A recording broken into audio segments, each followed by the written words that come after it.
and welcome to another episode of Dynamic Duos. I'm Tiffany Crivelli, and today we're featuring Taboo from the Black Eyed Peas and B. Earl. You may know them best from their 2022 Marvel comic series, Deadly Neighborhood Spider-Man. Currently, they're working on the Marvel comic miniseries, Daredevil and Echo, with art by Phil Noto. These two aren't just creators, they're fans too, and in this episode, they delve into what they collect, from Masters of the Universe to classic comics. They dive deep into storytelling, where their drive for creating came from, and how they spark inspiration for their next thing. It's an insightful episode filled with a lot of laughs and a ton of nerdy talk. So get yourself ready for another great episode of Dynamic Duos. What up, Tab?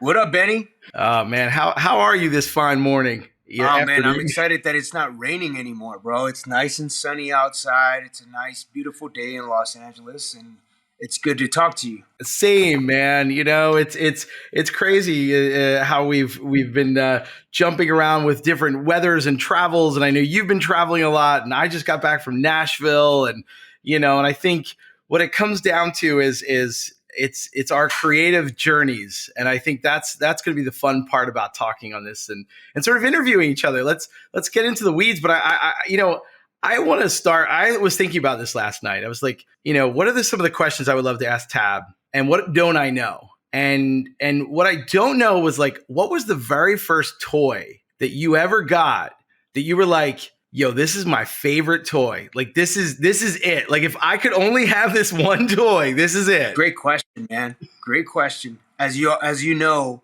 and the world probably knows, maybe some folks don't know, but I'm a big toy collector. And I've been an avid collector for many years. That led me to Comic-Con. That led me to meet a lot of vendors, a lot of, designers, nerds like myself, toy nerds, and comic book heads like yourself.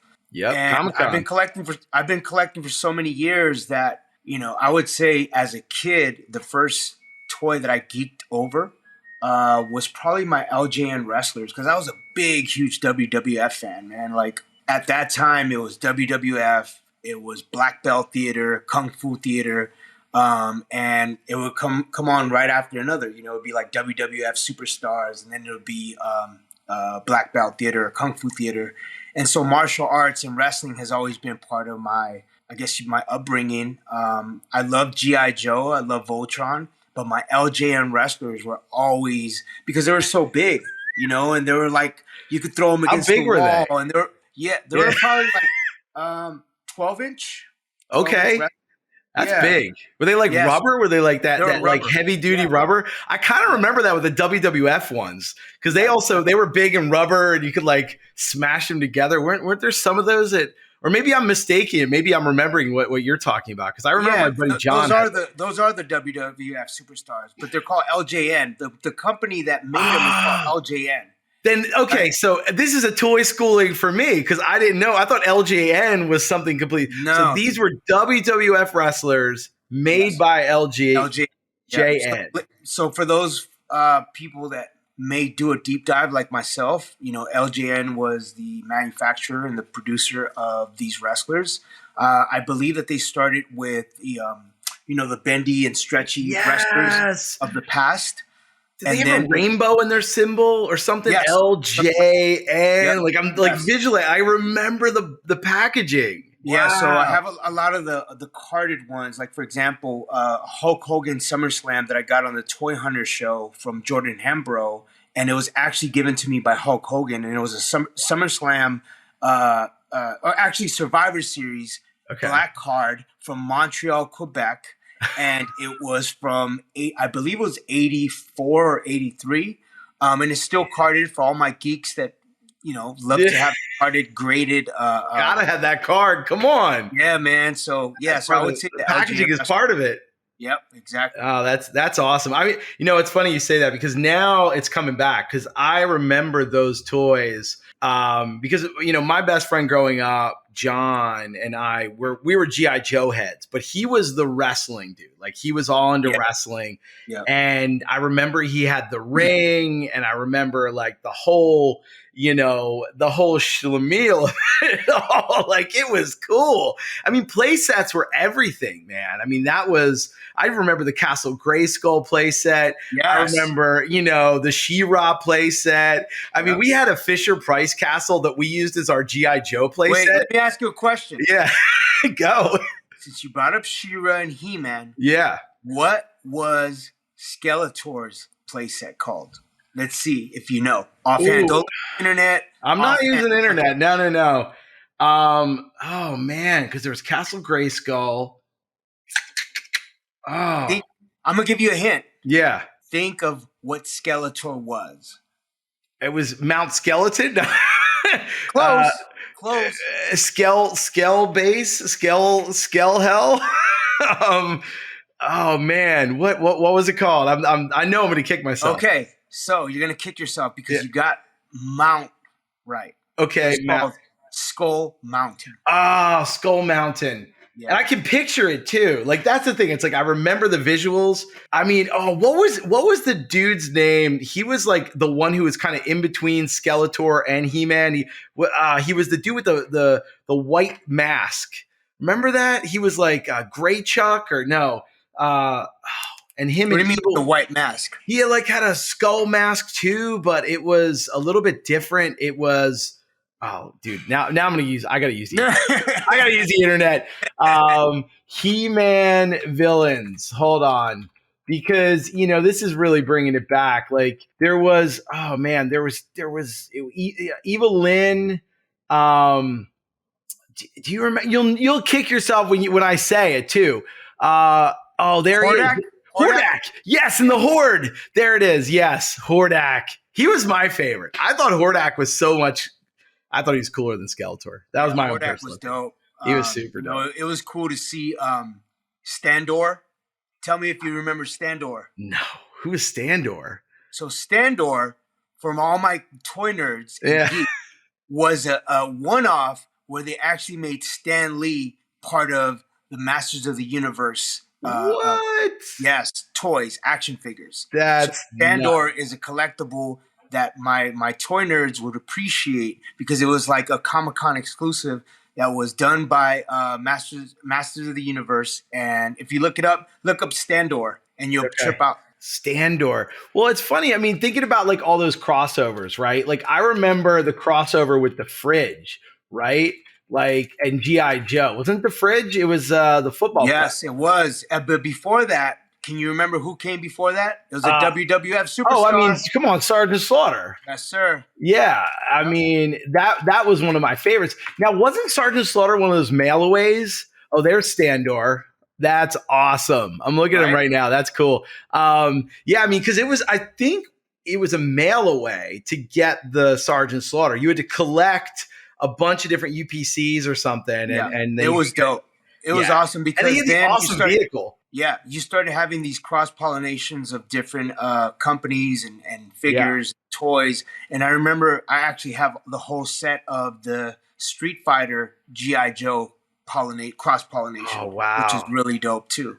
I mean, that kind of brings me to comics, I mean, I think for me, I know that's like where, like we kind of have our separate paths because you really went hard into toys and I really went into comics and I always loved the crossovers. Like it was always so much fun when you would have those sort of, if DC and Marvel would do a crossover or, Predator and Archie which are newer things, right? Like where we have these sort of crossovers where you're playing with these two different universes and, I mean, Alien versus Predator, right? I mean, that's such a big crossover that's kind of populated pop culture. But, thinking back to crossovers, like, man, I mean, I just loved when they would do these massive, you'd have to go and get X-Men and then X-Force and then, all those different ones and collect it to get the full story. But I think as a kid, I never had enough money to go. It was like, all right, let's find the main arc and hope. But, was there a lot of that in toys as well? Like those sort of storytelling crossover, cross-pollination stuff, you know? Was that? Definitely, especially with toys that actually came with a comic, because Yeah. GI Joe actually came with a comic book. In certain iterations, you would have. There was another toy that came with a comic. I want to say there was a run with Masters of the Universe, but I'm not sure. But I just loved, and then on Transformers came with comics, didn't it? Transformers, and then you would get a WWF Superstars poster with the LJN wrestlers sometimes. Oh, really cool. But yeah, man, it's beautiful when you're able to have an experience other than just a toy. You're actually getting a whole experience. You're getting the comic, you're getting the poster. Yeah. And it takes you on that journey of nostalgia. And that's kind of why I got into storytelling. I got into storytelling without really knowing that this was going to be our journey. This was going to be our path. And I told you this before, playing in our backyard, just like you with G.I. Joes and with wrestlers and creating these worlds without really knowing what the path was going to be. It's like you have a fort in the back and you're battling G.I. Joe versus Cobra. Cobra. Cobra. I mean, that was that's also so wacky and wrong, too. It's so wrong. But that whole idea of creating worlds and storytelling, even at a young age, it's 7, 8 years old, 5 years old, however old you were when you picked up the toy and you started making these, using your imagination.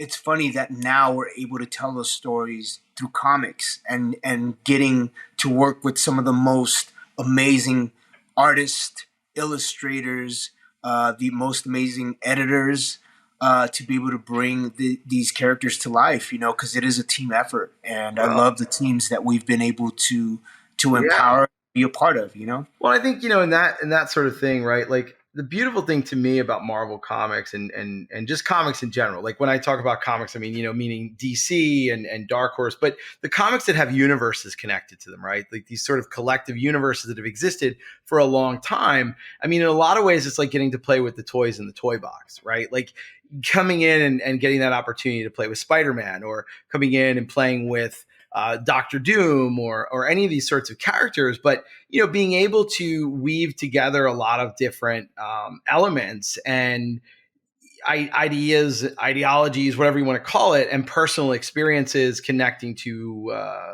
I guess, vision, right? Like as a kid, you sort of have these very sort of base stories, right? Bad guys and good guys.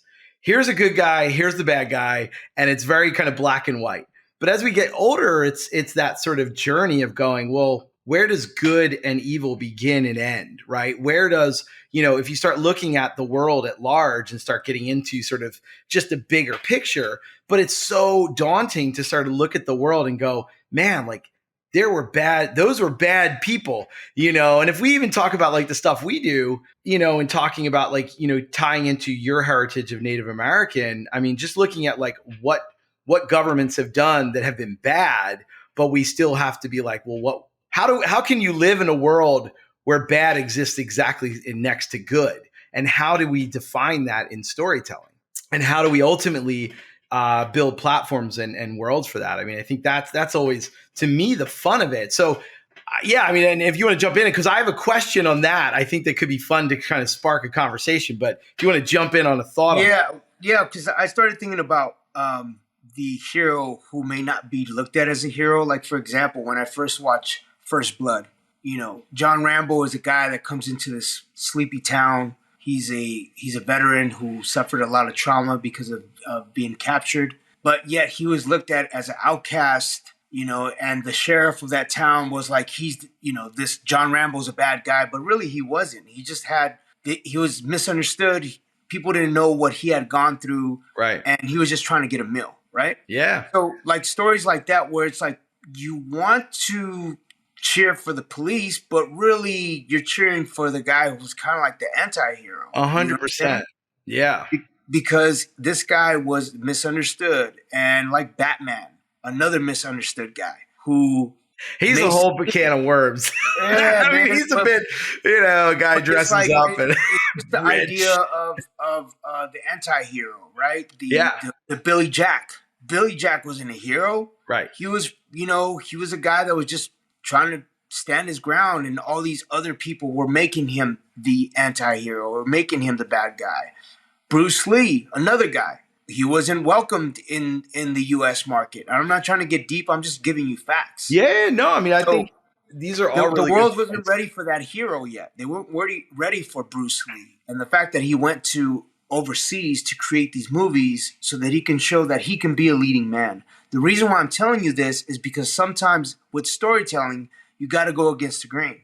Well, I mean, look, And I agree, but I think, going into a little bit deeper, the hero must kill the hero, right? Like it's this concept of when you start talking about the anti-hero, and I know we don't have to get too deep in the weeds because right now I'm reading Liber Novus, right, which is Jung's Red Book, and it's all about our dream theory, and it's all woven into storytelling, right? I don't know. Have you read The Hero with a Thousand Faces? no, but let me So I mean, yeah, but these are do a like little good, challenge. yeah. Let's do a Let's challenge. go challenge. All right, a challenge. I won't say like, and you for the rest of the conversation. You cannot say getting in the weeds. Don't say that again. All right, that's an easy one. I thought you were going to say you can't say because if you said You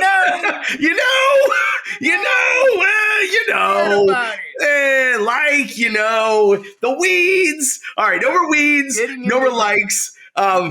No, so see, I said, I'm gonna try to be more cognizant of that. I think what would be fun is like, God, see, now you're coming. Yeah, you're killing me. You're killing me here. You're killing me, Charlie. I think what's fun is taking what are we reading or watching or listening to in pop culture, or in history or in sort of any sort of medium. And it can be comics, it can be books. I mean, I have a few books that I'm reading right now that are, kind of very relevant to a lot of the storytelling one that you and I have been working on with Marvel, but also I'm doing independent stuff and comics and things that we're doing, like stuff that we're pulling from. Because I think one of the most important things is as a creative, and I would probably say this too, and we can talk about this with music, right? Like where, music being a form of storytelling and creativity, how do we fill our gas tank? And I think like maybe we could both go and say, like, what are we doing right now as creatives, filling our gas tank, both with like sort of the pop culture side of things, but also with the stuff that is really what I'll call the onion, the deeper layering of where we're pulling and drawing inspiration from. And it doesn't even just have to be about writing. It can be about, for you, obviously the music element of like where, because when you send tracks, it's like, wow, where did you pull that from? Where did you get that inspiration? And I think, kind of looking at storytelling as a whole from a creative side, where do we get our gas and what are we filling up our tanks with? And I think that'd be a fun thing to kind of riff on and create a conversation. So for me, it's personal experience. It's going to Standing Rock. It's standing against imperial economic bullying, right? It's going to a sacred ground like the Osheti camp and being surrounded by native relatives, indigenous relatives, and allies who are standing in solidarity to protect sacred land, to protect sacred water. Something as simple as water. Water is life. Like, this is my journey. This is what I went through. After battling cancer, I needed holistic healing, and I felt like going to Standing Rock really paved the way for me as an activist to be a voice in indigenous communities and get the trust and the respect and the kind of the nod to be able to tell these stories. Because our storytelling is not one-dimensional. It's not just like, oh, we're telling a story of Spider-Man, or yo, we're reading a book about Native people. It's like, no, we're not. That's not the only thing we're doing. We're using Native mythologies. That's not the only thing we're doing. Because if you don't do the groundwork and you're not in the trenches and you're not gaining respect from all these different relatives in Indian country, then why are you telling Native stories? Why are we incorporating that in our storytelling? Because you like to read books? That's cool, but that's not the full engine to us. I think. Oh yeah, no. I'm not talking about. I'm just saying, what are you feeling? No. I'm speaking. I'm speaking about creativity. Right. The creativity comes from. For me, it's personal experience. Sure, empirical. You asked me the question about storytelling. So let's take Marvel 1000. Marvel 1000 was our first installment to our Marvel journey. So the fact that we were able to pull from Protect the Sacred, which was inspired and motivated by my trip to Standing Rock, and yes, we had different iterations and different ways to pay homage to Red Wolf in all his different iterations. But the reality was being able to take from my experience and apply that, going to Indigenous Peoples Day and getting inspired from that energy of LA. All these different experiences for me. I'm answering your question. Your question is, where do you pull from creativity? What is the creativity? I'm just saying in general, right? Like if you were to say, all right, I'm going to write a song, this is just a general question about like creative ideas, right? Like gas tanks. I love these kind of questions because like, are you like when you like, I would love to understand, right? Like if you're listening to a track on like Redbone. Standing right? Rock was from going to Standing Rock. Like I wrote the Standing Rock anthem, Stand Up, No Dapple. Yeah. So that creativity through music on from the Where's the experience. Love? I wrote that on the heels of 9/11. Right. The craziness that was happening during 9/11 with the separation and the divide caused me, will.i.am and Apple, to say, where's the love within humanity? So those are personal experiences that I've gone through in my journey as an artist, as a musician, as a storyteller, through music and using the frequency of sound and lyrics and melody to be able to tell those stories that speak to millions and millions of people around the world. That's how I've been able to pull from my personal experiences to tell these stories, in turn leading me to be able to be on this path to be a storyteller with Marvel. Because of the groundwork that I've done in music, it was a very natural, organic progression to be able to collaborate with you on all these different books that we've created with Marvel and been blessed to create with. But it all stems from personal experience, the music, the storytelling, the characters, pulling from ideas that my daughter and my sons, who are huge contributors to my inspiration. When we got together as a duo, I said, I want to write for our kids. For the kids. Kids. They're the future. That's why it was important for us to pull from personal experience. And I know you always talk about Werewolf by Night, for instance. I always hear you say. I always hear you say about mythologies and pulling from different books, and that's dope. I love that. I love that about you, that you've always told that story about, I didn't have a TV, so I had to read all these books growing up.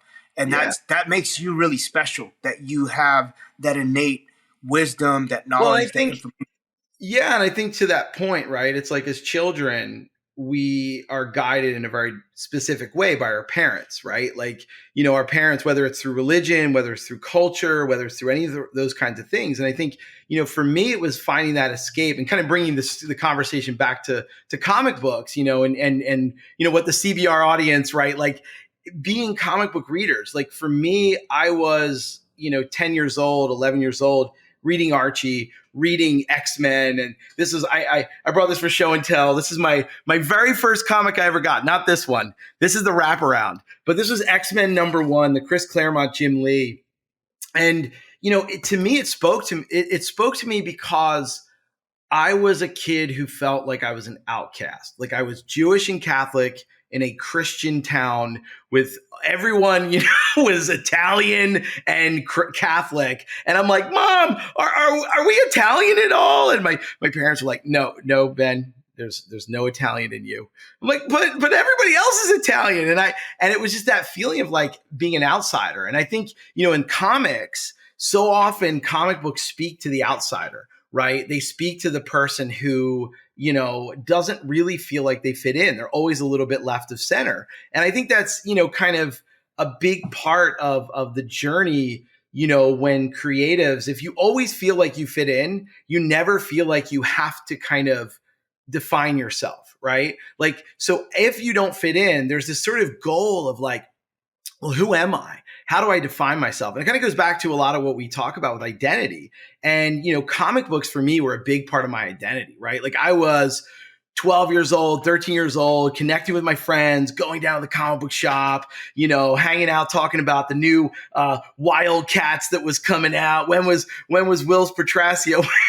When is Cyberforce? Silvestri, we want our Cyberforce, And I think there was this kind of commonality and community that comics really built, and it gave us as outsiders an opportunity to connect. And I think that's really where, as a kid, it was filling up the gas tank, and I know that like we're talking about like empirical versus sort of kind of data consumption, I guess, for lack of a better word, right? Like where you're filling your gas tank with all these stories and stuff.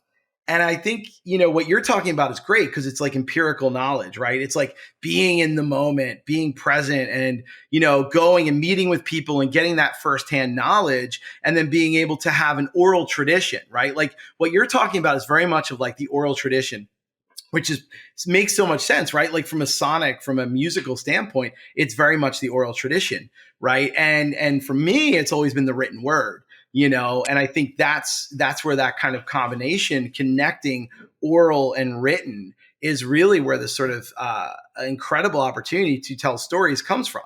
Where sonic and visual start bleed together, and that's where film. I started as a poet before I started rapping. Yeah, before I started putting melody to my poetry, and I was part of a group called Pablo, which is a spoken word poetry type of group. Yeah. Before we became Black Eyed Peas. So my writing has always been visual and has always been audio. So I've kind of dived. I looked at both worlds. And so like I used to write poetry, and they would put my poetry up on, like on the projector to show the way that I used to write. And now I would really. Do you have any of it? This is me now. Is like I would like geek out. Like I would love if you got any of that poetry, man. That would be so dope to read. Yeah, that. I remember some of the stuff that I used to write.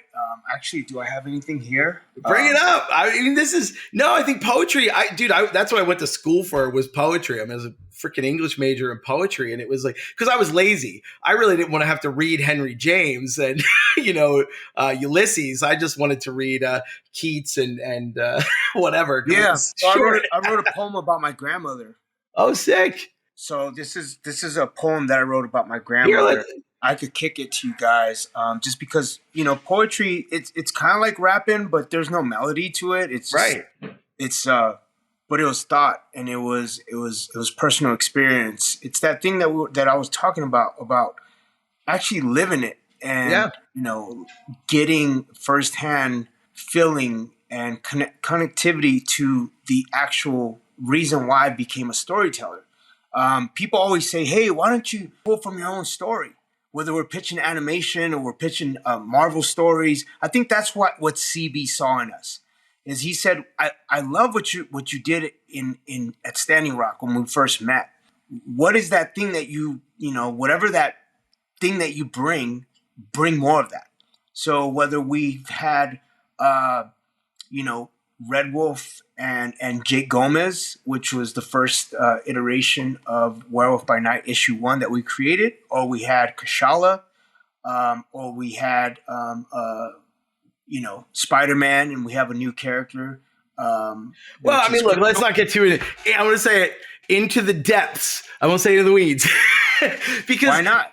Well, no, I think your point. Marvel yeah, I mean, I think about the stuff that we've created. and I think it's really poignant. But I mean, because I would love to hear more like the verses you wrote, because I think that's the stuff, right? Like you're writing like this poetry, and I think poetry is connected to feeling, right? And feeling is so important. Like how as humans we connect, and where do we bring that knowledge and that stuff from? I mean, look, Spider-Man is not about feeling. It is a lot of logos connecting to the journey to the center of the self and killing one's hero, right? Like that's what Spider-Man, I mean, it definitely pulled directly from Jung and the hero being killing the self, right? So like those kinds of things are a big part of like dream theory, right? But where does dream theory connect to human emotion and dreams and how we like connect that? Like where those moments, like when you're writing that poetry, what are you seeing when you're writing that poetry? That's why I was kind of saying, like, like getting I into see myself in my grandmother's living room at 5 years old, dreaming to one day be on a big stage performing, and seeing my grandmother's joy and her happiness. That's why I wrote this poem. Yeah. That's the reason why I wrote this poem, to thank you, just like Kobe Bryant wrote, his dedication to basketball. If it wasn't for my grandmother, I wouldn't be even talking to you right now, Benny. Yeah. My grandmother, if it wasn't for the emotion, the dream that she sparked in her living room, the passion, the love, the appreciation that my grandmother gave me at such a young age, turned me into a storyteller without me even knowing that I was going to tell stories through rhythm, through movement, through dance. Right, dance. I mean, dance is such a big part of it. I would love to talk about that too. Like, I mean, we can get into the stuff of the dance, because I mean, you're so connected to dance. And I think that as storytelling, and like, Kenneth and those guys that we, brought into our conversations. I mean, and Kenneth with fancy dance, is that the style? Horse, fancy horse dance. Fancy horse. I mean, it's amazing because there's so much storytelling in dance, and we kind of forget that, because I would love to learn more about that. If we're talking about like learning through storytelling and learning through creative elements, what in dance? Because I know you were like, dance was your thing. I mean, we were just going through ballistics, and I was watching your interview talking about making sure you were in that cipher, and always being like dark.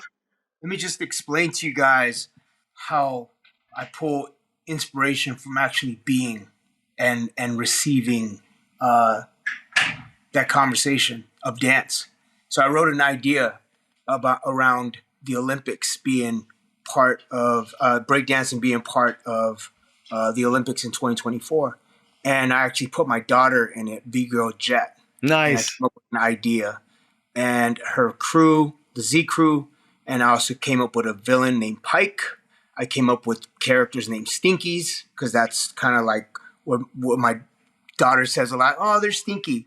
Yeah. So I started creating an idea from a conversation that I had with my daughter about dance. Yeah. She likes to dance. She's not a break dancer the way I was. So I pulled from her energy, her lens. I created a character named B-Girl Jet and the Z Crew to be able to tell that story, because it's important for me to activate inspiration and personal experience from my history as a dancer. So because I had that conversation with my daughter, which I was having a full-on conversation about how there's really no dancers in cartoons or animation that have an authentic, genuine representation in the dance community. Mm-hmm. And it was cool because she loves to dance. She's not a breakdancer, like I said. So pulling from that experience and that conversation was a natural way to connect those tissues of storytelling, my history as a dancer, but also something that my daughter inspired, so that I could create this new idea. I love that. I mean, those are the kinds of stories we need more of, right? Where it's like kids feel that they belong, and that they feel that they have a voice, and that they can express that voice. And I think, what's interesting to that, right, is that dance is something that you could be like 10. Same with like skateboarding, right? You could be like a 10-year-old skateboarder and be like incredible. And then you've got like this like 30-year-old skateboarder who's like, whoa, like that 10-year-old's better than me. And it automatically breaks the boundaries. It like starts to break these sort of bubbles that we say, oh, you're an adult, you sit over there, right? Or like some kid I remember, we were talking about this with ballistics, right? And I know the audience doesn't know much about this, but we can talk a little bit about this, was where you found, your crew and your people. And that's where, Black Eyed Peas started. But there was a story where Will went up against a young kid rapper that I think Polo was repping. And he was like 10 years old or something. And, and that's the crazy thing. It's like, here's this little kid going up against an older kid, and they're on that same level playing field. And talent is talent, brother. Right.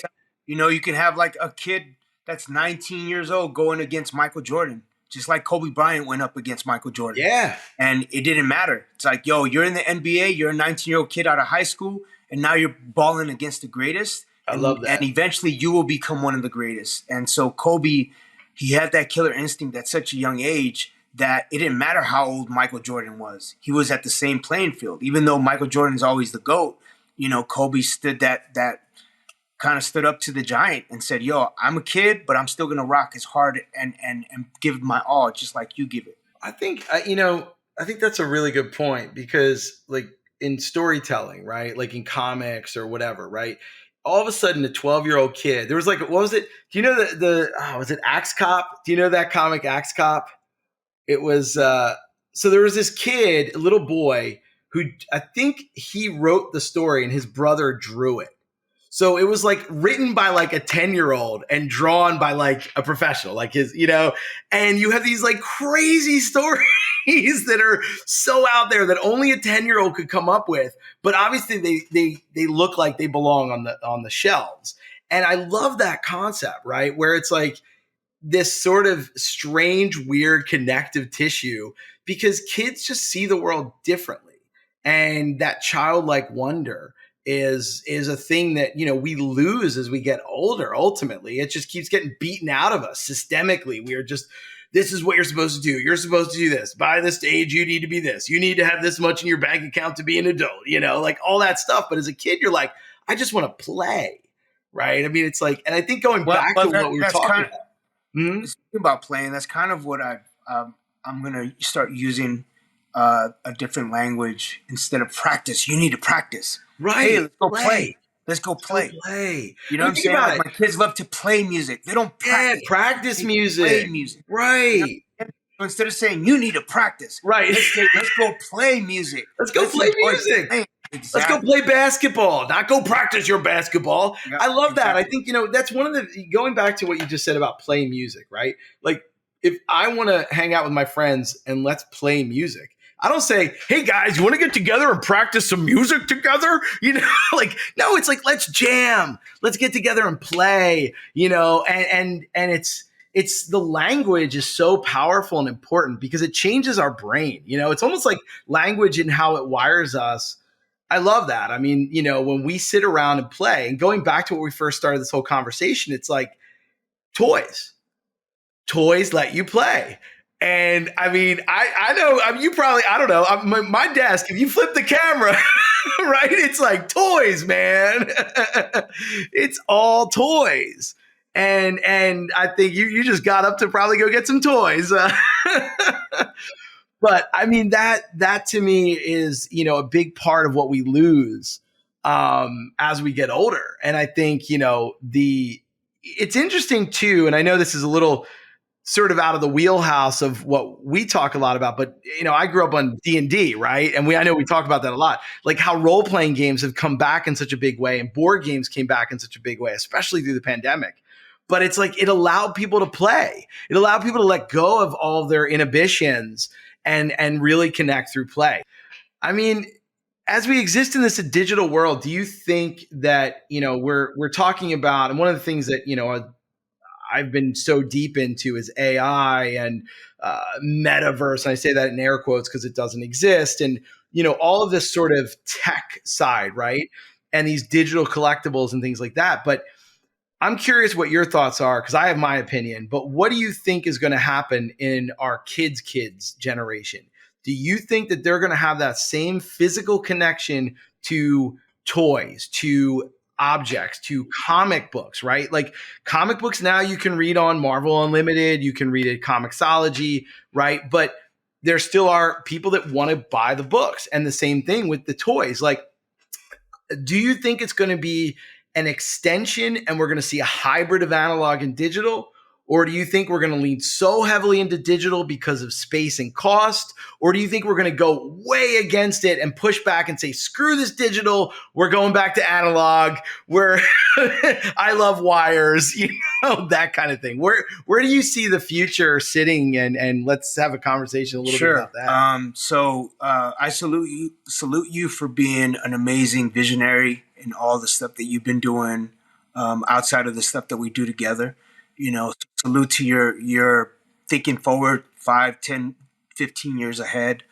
You've always been like that. So salute to all the great opportunities that you have to speak on your knowledge and your information that you've dedicated yourself to.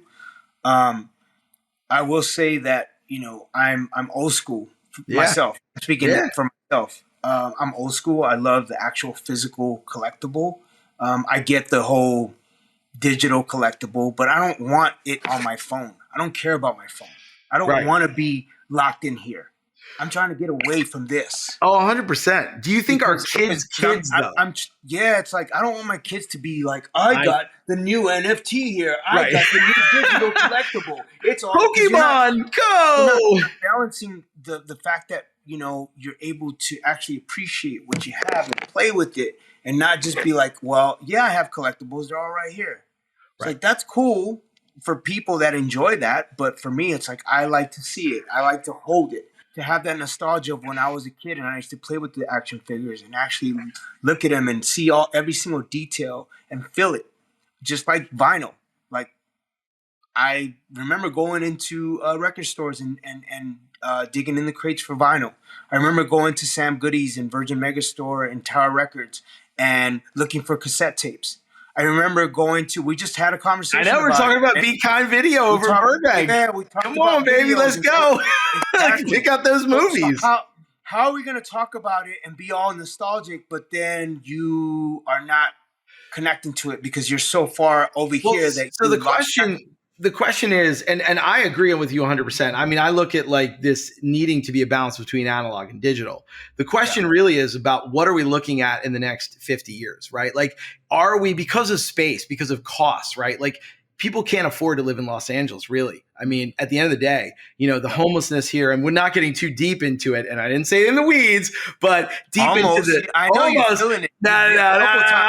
Into the grass. No.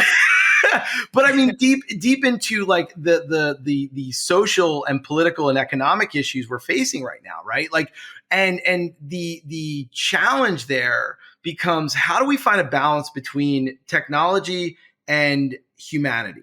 And I think we have to chart this path because, I think my question really is, do you see our children's children? So that's, I don't know, 70 years from now, maybe, I don't know, 60. Do you see that generation being strictly digital or a mix of digital and analog? I would say my children are a mix because they love their video games. Right. I get that. It's a balance, and I give them their opportunity to tap into that. But also my kids appreciate the craftsmanship of someone actually designing this and putting time into painting it. Shout out to Sideshow. My guys that, I've been rocking with for so many years, and to see the thought process, the design, the craftsmanship that it is, it's an art piece. Right. Like, this is an art piece. Someone actually stood in their spot to design something that doesn't exist. This is an art piece, ladies and gentlemen. 100%. You can't get Kashala. I don't know if people can see this because it's a podcast, but Kashala, Tab is showing Kashala right now, and it's an incredible one of one. Yeah. So it's just it's amazing to have that balance.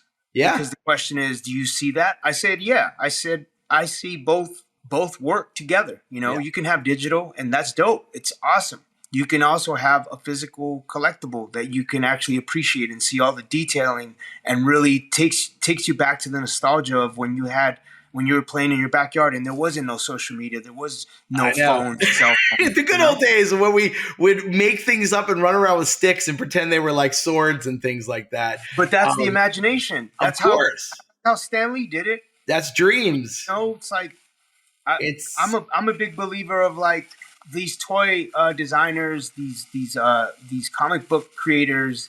They all had imagination without having a cell phone or without having digital access. So how do we continue that same legacy? How do we have a balance of both? And I think to your point, right? It's like, I don't know. You've sort of been aware of the AI generative art, and I know you had sent me some of those pictures that it generated, of your face and things like that. Which, I am also that mindset of like, I don't like it personally, but I don't dislike it. I sort of sit in the middle of it. and where like I've got a project, this Riglin project that's coming out, and these art pieces you can buy, they were generated by AI, but then an artist came in and redesigned and reconfigured and made them work for, what that piece is. And I think it's a really interesting, conversation, because right now, there's a lot of creatives out there, a lot of kids, right? And those kids, because of technology, are able to create in a new and a different way. Like your son, right, with Ableton. Like you have a home recording studio that would have, just as I do, right? Like where we have these recording studios that didn't cost us a ton of money, but 50 years ago, it would have been unheard of. The fact that I'm sitting here with a pretty nice mic, plugged into my, my outbox, it's like, that's my it's like those kinds of things are where we're seeing creativity allow a bridge with technology that hopefully will unlock the dreams and the imaginations of those that may not have the means, the money to spend to go and hire some amazing artist. We are so fortunate and blessed to be working with Juan Ferreyra. Like, when we, it's like the dreams in my, I'm seeing of Spider-Man and then Juan's dreams coming together, right? I mean, it's like this collective dream is so incredible. And then what if we could bridge that? What if your son who's an artist, is able to expedite his creativity and start putting out, comic books? I think there's something interesting there. I know it's a whole other conversation, but to me, and I know we're kind of hitting that hour, but it's do you see technology, and just as a musician, right? When you were starting out, and now you see your kids with their ability to have the tech at their fingertips, Ableton, Push, whatever. Do you see it as a benefit and a positive, or do you see it as like something that could be negative, or do you sort of see it as kind of both? I don't know. I mean, what do you see, like, just in your own journey as a musician, and having to rely on others to go to a studio or whatever, and now you can see your kids be able to create in their bedroom, literally? Well, what I love is the fact that my sons are musicians. They read, they write, they play. Journey plays 3 instruments. Jalen plays guitar. He plays bass. So the fact that they have their weapons and they could apply their weaponry to this technology, which is Ableton Live, to create a beat, and to put it together, I think it's dope, man. I think it's beautiful. It's a beautiful intersection, because just like when we had reel to reel tracks, and then we did ADAT, and now we have Pro Tools. Everything is waveform. Yeah, right? It's beautiful to see the evolution and how fast we could cut and paste, and it doesn't have to be like, we don't have to cut tape and put it together. You can record on your phone. You can record on your phone. I mean, dude. What was it? Little Yachty just did a. I mean, there's just so much that you can do at your fingertips. Yeah, like I did this. I did this idea over my phone, voice memo, and I sent it to John Norton. Yeah, the song together for me. Yeah, I was in what country was that? I was in Spain. Right. And I had a deadline with something. And I just recorded a voice memo of my vocal, sent it to him. Yeah. He put his magic on it, and we created a song while I was overseas, and I didn't even have to be in a professional studio. I mean, it's incredible. I mean, look, here we are. I mean, obviously, yes, we're just on other sides of town. We're not that far away. But the fact that we're like on other sides of town, we don't have to get out of our pajamas if we don't want to. And we get to hang out and do this conversation. And it's able to be up live, and everyone in the world could listen to it, tomorrow if they wanted. That to me is incredible. And I have a question. Double-edged sword. Yeah. I have a question. So this is the question I've been wanting to ask you. Yeah. Okay. So if you had the opportunity, it doesn't have to be the things that we've worked on. Yeah. If you had the opportunity to write a villain story, where the main focus is only the villain. I mean, you know the answer. Go ahead. The people don't know that. The people don't know that. No, that's a really good question. I mean, look, Tab, I mean, the Joker is my favorite character. I mean, I just find the jester, the trickster, to be one of the most intriguing characters in literature. And, I love the Joker's story and the multiple iterations of the Joker. as from the movie side, and I know people, Jack Nicholson's Joker is still my favorite Joker. That's just, my favorite. Maybe it was because the impact that movie had on me and, how Michael Uslan really helped bring that darker side with Tim Burton. And I mean, the Joker is just incredible. And the dynamic between Batman and the Joker is just fascinating to me because they're both dark and they're both light and they both have this like intrinsic connection where, I mean, man, it's life. That's what life is. It's dark and light. Dope. It's, so yeah, that's my, I'm gonna ask myself the same question and I'm gonna go obscure. Yay. I don't want to go the typical route. I'm gonna go with something that best represents me as an individual that I have been doing for many years that actually led me to connect with you. I would say the Toy Man from the Justice League. Okay. I mean, from the Legion of Doom. I grew up on Justice League versus the Legion of Doom. And I just remember always seeing the Toy Man. And there was something really... you love toys. You're the Toy Man. Yeah, he was a toy guy. So there was something really cool about that. And that was DC. Although we're talking about our Marvel space. It's all comics. We're talking about pop culture here. It's anything is fair game. Too. I gotta be biased because we have our Marvel.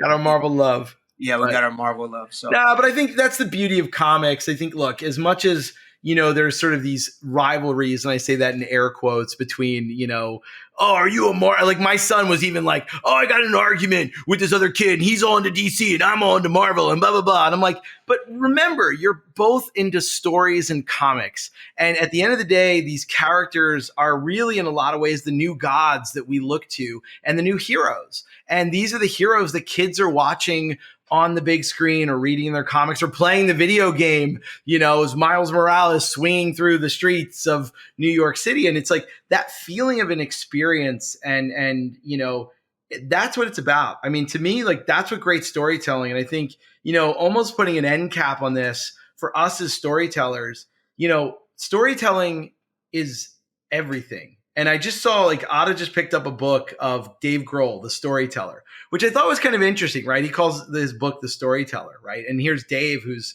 this incredible musician and had such influence on the music business and world.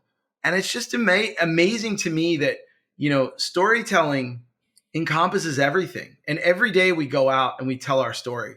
And, you telling me your story and how you and your grandmother and how cancer and how your kids and, and that's it. And these are our stories of who we are and then how we relate to each other. And I think that's the most beautiful thing is communication and connecting the human experience. And I think that's why I really, I look at technology as a double-edged sword, because if we look to it as a panacea to fix us and save us, it's a problem. But I think, what you and I do and what we always want to do is really connect and communicate the human experience to each other and to our kids and our families and everything like that. And I think that to me feels like a noble cause. And I think, that's. That being said, I want to take time to thank CBR for all their support. Oh my goodness! All our different journeys from 100%. The first time we put out anything, CBR has always been a huge supporter. So thank you guys. Thank you to our Marvel team and also to all the other publishers and comic book writers and just writers in general and creatives. Keep shining. Keep our audience. Dreaming. Yes. Yep. Keep dreaming and keep being the best version of yourself. And on that, I say peace, love, and thank you guys. Love it. Peace. I want to say thank you to Taboo and B, Earl for this fantastic episode. Daredevil and Echo is on sale now at your local comic shop or wherever comics are sold online. And as always, thank you so much for listening. If you like this episode, share it with a friend, and we'll see you next time on Dynamic Duos.